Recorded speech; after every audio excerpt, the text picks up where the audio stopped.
अस्सलाम वालेकुम, मेरा नाम है आफाक अहमद ख़ान और आप देख रहे हैं GFX अनप्लग्ड। एडोबी ने कुछ साल पहले एक सॉफ्टवेयर लॉन्च किया था जिसका नाम है Adobe XD। Adobe XD specifically design किया गया था UI UX डिज़ाइनर के लिए, जो कि मोबाइल एप्लीकेशंस, डेस्कटॉप एप्लीकेशंस और वेबसाइट डिज़ाइन करने के लिए।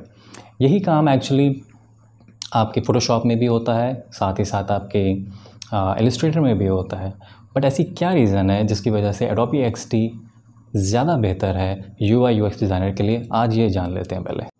ओके, तो एडोबी XD के बेस्ट फीचर्स को डिस्कस कर लेते हैं हम। सबसे पहले तो ये वेक्टर बेस्ड सॉफ्टवेयर है, पिक्सेलेट नहीं करेगा। कोई भी शेप आप डिज़ाइन करेंगे तो इसमें ये पिक्सल ब्रेक नहीं होंगे। दूसरा लाइट वेट सॉफ्टवेयर है ये। इसमें आप जितने मर्ज़ी आर्टबोर्ड डिज़ाइन कर लें एक ही फ़ाइल के अंदर, तो ये सिस्टम को आपके स्लो नहीं करता। तीसरा है कंपोनेंट्स।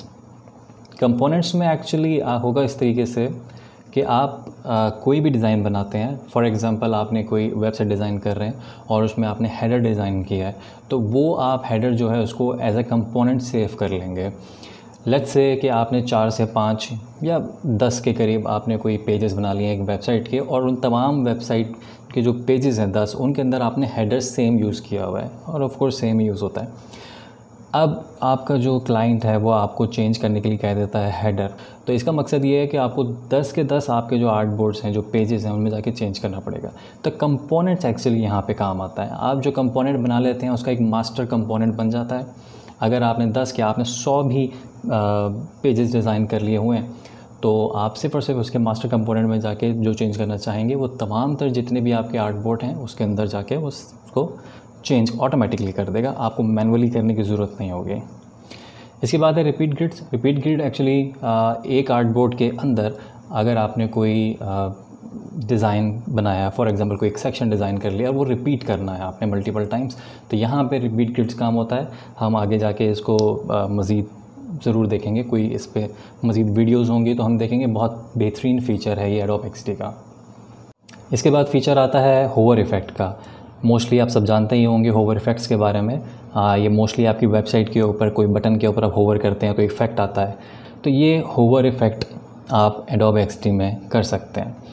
इसके बाद है आपकी माइक्रो इंटरेक्शंस। माइक्रो इंटरेक्शंस में बेसिकली आपकी एनिमेशंस हैं, मतलब आर्ट बोर्ड्स के दरमियान में आप एनिमेशंस क्रिएट कर सकते हैं। इसके बाद responsive free size of art board सबसे बेहतरीन फ़ीचर है। बेहतरीन इसलिए है कि फ़ॉर एग्ज़ाम्पल आपने वेबसाइट एक डिज़ाइन कर ली हुई है और क्लाइंट आपका सेम वही, आपने रिस्पॉन्सिव व्यू दिखाना है अपने क्लाइंट को कि ये मोबाइल व्यू कैसा लगेगा, तो आप सिर्फ और सिर्फ ड्रैग करेंगे अपने आर्ट बोर्ड को और ऑटोमेटिकली वो रीसाइज़ करके इसको मोबाइल व्यू में दिखा देगा। तो ये रिस्पॉन्सिव रीसाइज़ का एक फ़ीचर एडोबी XD के अंदर है।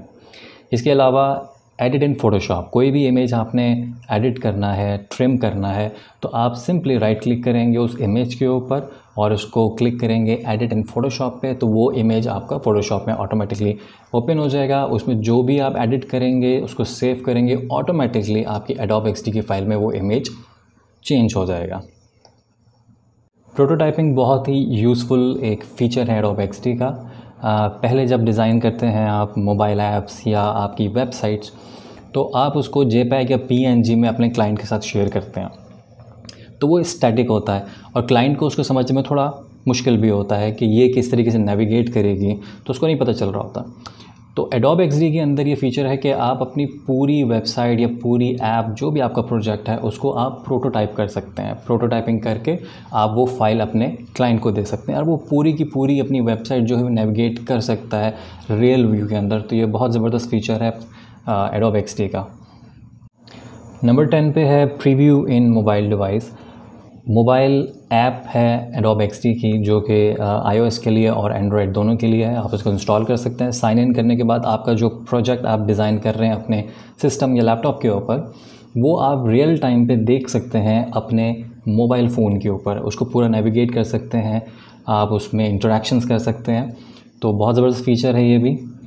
लास्ट के 2 पॉइंट्स आपस में इंटरेक्ट करते हैं एक्चुअली, को एडिटिंग और share design with your team.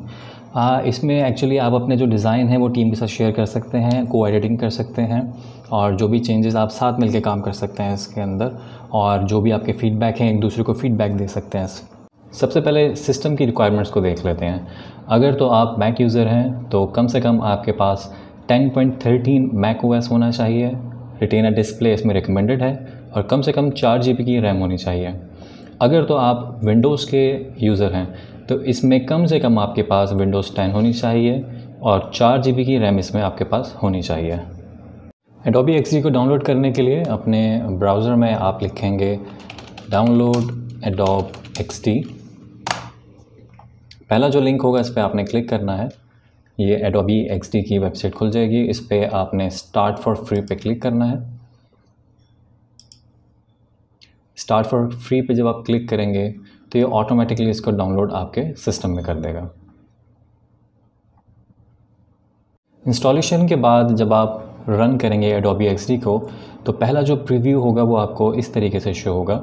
इसमें प्री डिफाइन आर्टबोर्ड के साइजेस दिए जाएंगे मोबाइल ऐप्स के लिए, वेबसाइट्स के लिए, सोशल मीडिया के लिए और कस्टम साइजेस हैं। बॉटम पे आपको रीसेंट टैब्स मिल जाएंगे जो आपने रिसेंटली भी ओपन किए होंगे, वो आपको सारे आर्टबोर्ड शो करेगा। फ़िलहाल हम इसमें वेबसाइट के लिए एक आर्टबोर्ड ओपन कर लेते हैं। अब लेफ़्ट साइड पे आपको यहाँ टूल बार मिल जाएगी। टूल बार के जो आगे कंपोनेंट्स हैं या उनकी ऑप्शंस हैं वो आपको राइट साइड पे मिल जाएंगी। लेफ़्ट टॉप पे आपको मेन्यू मिल जाता है। लेफ़्ट बॉटम पे आपको सबसे पहले एसेट्स मिलते हैं जिनके बारे में मैंने पहले डिस्कस किया था आपसे। कंपोनेंट्स और कलर स्टाइल्स वगैरह आप यहाँ पे अपने कंपोनेंट बना सकते हैं। ये आपका लेयर पैनल है।